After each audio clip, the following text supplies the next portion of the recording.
On the budget that is coming up on Thursday, and we shall be giving you details, of course, as to what to expect on that particular day. But first, here is the business news. As she said, my name is Betty Kiptum. Now, economists at PKF Kenya are concerned that 30% of government expenditure will in the next financial year be earmarked for servicing debt, and are calling for an audit and prudent management of public debt. Here is Wairi Munjenga with the details.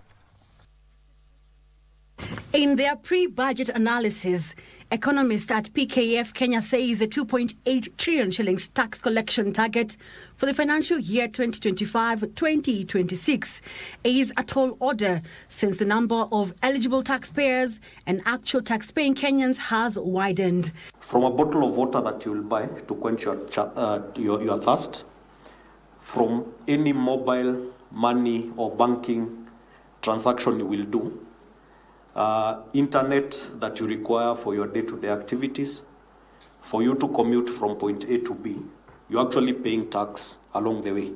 And now that is in addition to whatever you are left with at the end of the day after you account for your direct tax. So we are talking about the pay-as-you-earn.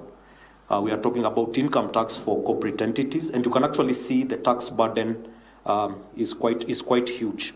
Mulili is calling for expansion of the tax base by focusing on real estate and the informal sector through enhancement of e-teams and expansion of the tax scope for all transactions being conducted on the digital marketplace. The digital asset tax rate was actually reduced from 3% to 1.5% through the Tax Laws Amendment Act. And basically the question is, what does that signal?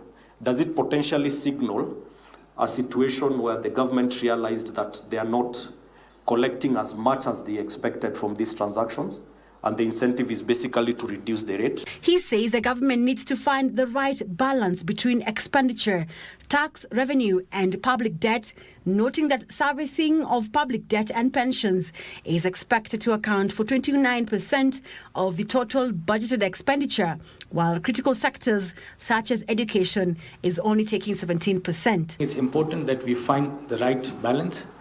Government has expenditure, right? We need to spend the money.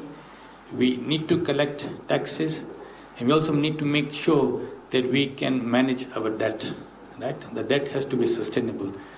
They are calling for a relook at the proposal to scrap tax exemptions and tax incentives targeting businesses and investors. It really begs a lot of questions. Are these really thought through minimization of tax expenditures, or it's just an effort, someone sitting behind a laptop on an Excel sheet and saying this is what we just project, without doing a proper study to understand what the impact of that will be? Wairi Munjenga for Prime Edition.